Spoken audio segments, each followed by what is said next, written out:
स्वागत है आपका आपके यूट्यूब चैनल टून स्टूडेंट पर। दोस्तों, इस वीडियो में हम बात करेंगे बिहार में आने वाली नई रिक्तियों के बारे में, साथ में वर्तमान में जो बीपीएससी के तहत 3.0 का जो है नोटिफिकेशन जारी किया गया है उसके बारे में चर्चा करेंगे। उसके साथ ही आपको आने वाले बीएसएससी सीजीएल 4th की वैकेंसी के बारे में हम बात करने वाले हैं, तो वीडियो पर बने रहिएगा। चलिए दोस्तों, शुरू करते हैं। देखिए, यहाँ पे बताया गया कि स्कूलों में जो है 2300 सहायक व परिचारियों की होगी भर्ती। इसमें 1172 सहायक होंगे और 1129 जो है आपका ये परिचारी होंगे, यानी कि ग्रुप डी कर्मचारी होंगे।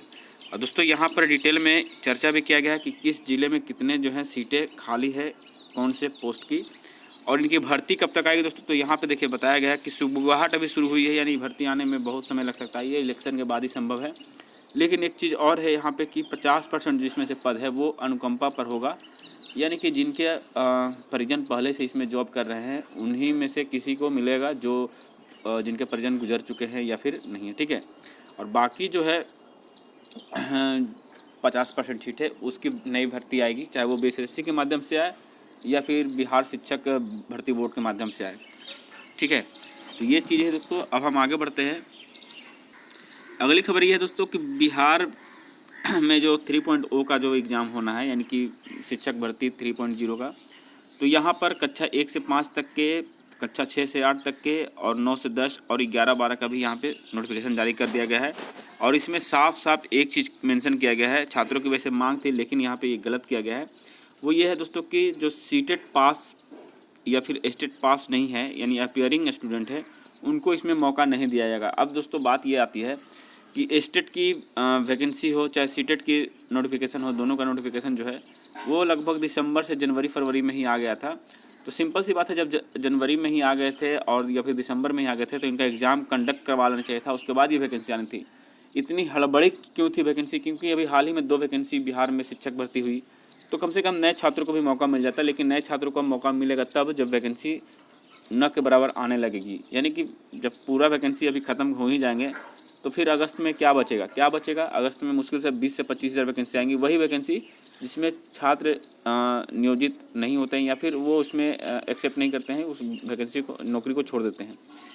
तो यही स्थिति है बिहार की। आना था तो लगातार आ गया और नए स्टूडेंट को मौका मिलने वाला नहीं है, और जो अभी डीएलएड करने वाले हैं उनको भी अब 5 साल बाद ही मौका मिलने वाला है, ठीक है। चलिए, इन पर हम ज़्यादा चर्चा नहीं करेंगे, आगे बढ़ते हैं। और वहीं मद्य निषेध विभाग के अंतर्गत जो दरोगा का परीक्षा हुआ था, उत्पाद दरोगा, इसमें 1280 अभ्यर्थी सफल हुए हैं।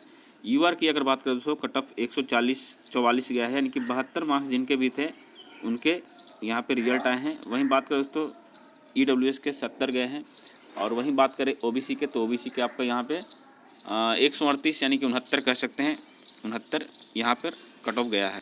और बात करें आवेदन की, तो देखिए यहाँ पे मात्र 69,247 अभ्यर्थियों ने आवेदन दिए थे, जिसमें से 28 जनवरी 2024 को आयोजित प्रारंभिक परीक्षा में 45,000 स्टूडेंट बैठे थे, ठीक है। ये चीज़ें यहाँ पे बताई गई। चलिए आगे बढ़ते हैं। बात करें अगर नियोजित शिक्षकों की, तो देखिए यहाँ पर जो भी नियोजित शिक्षक हैं वो सक्षमता परीक्षा पास करने पर उनको शहरी स्कूल में तैनाती की जाएगी, यानी कि जो ग्रामीण क्षेत्र हैं उनमें नहीं, इनको शहरी स्कूल में तैनाती होगी। वो इसलिए होगी दोस्तों क्योंकि इनके पास जो एक्सपीरियंस है पिछले 10 वर्षों का, 15 वर्षों का, 20 वर्षों का, यही कारण रहा कि इनको शहरी स्कूल में ही इनको दाखिला मिलेगा, और वहीं ये लोग अपना जो है बच्चों को पढ़ाएंगे और अपनी पोजीशन जो है वहीं बनाए रखेंगे। एक बात थोड़ा हम आपको रिपीट कर देते हैं, जो शिक्षक भर्ती वाले स्टूडेंट हैं उनको जो आपका एग्ज़ाम का पैटर्न है वो किस तरह का है। तो यहाँ पे आप देख सकते हैं कि 150 नंबर के प्रश्न होंगे कक्षा 1 के 5 वाले छात्रों के लिए, और 150 क्वेश्चन में 30 क्वेश्चन जो है आपका भाषा से रिलेटेड होगा, यानी कि आपका हिंदी या अंग्रेजी में से कोई एक, या फिर उर्दू हो या बांग्ला हो। ये सिर्फ और सिर्फ व्यवहारिक ज्ञान है। इसमें आपको 30% मार्क्स लाने हैं, कि कह सकते हैं कि 9 नंबर ला करके इसमें आप क्वालिफाई कर सकते हैं।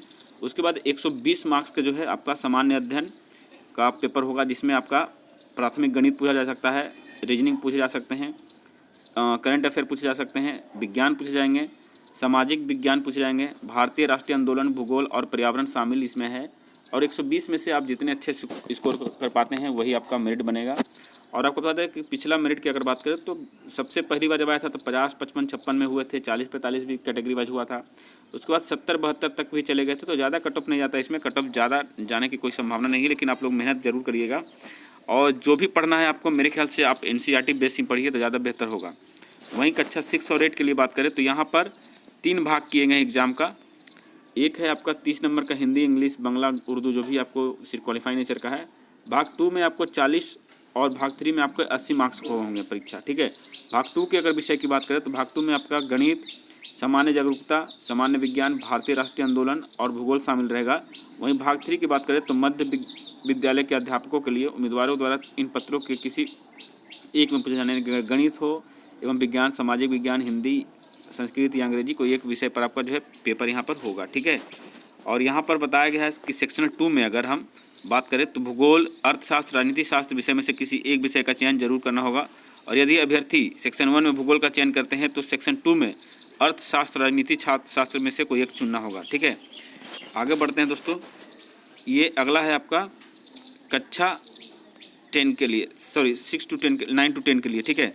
तो 9 to 10 की अगर बात करें तो यहाँ पर आपका 30 नंबर का वही हिंदी, इंग्लिश, बांग्ला जो है वो होगा, यानी भाषा का। 40 नंबर आपके पेपर 2 होंगे। पेपर 3 जो है आपका 80 नंबर। टोटल 2 घंटे 30 मिनट का यहाँ पे पेपर आपको देखने को मिलेगा। तो चलिए दोस्तों, अब हम बात करते हैं फाइनली जिस पर हम लोग चर्चा करने आए थे, BSSC CGL 4 से संबंधित। तो दोस्तों मैंने बताया था कि BSSC CGL 4 की जो वैकेंसी है वो जल्द आएगी, और इसको लेकर के मैंने ये भी कहा था कि 3 दिन के अंदर हम आपको इसका ऑफिशियल डेटा आपको शेयर करेंगे। लेकिन दोस्तों ये दुख की बात है कि मैं आपको ये बता नहीं पाया और आज भी नहीं बता पाऊँगा, क्योंकि ये जो ऑफिशियल डेटा है ये अभी तक हमारे पास आई ही नहीं है।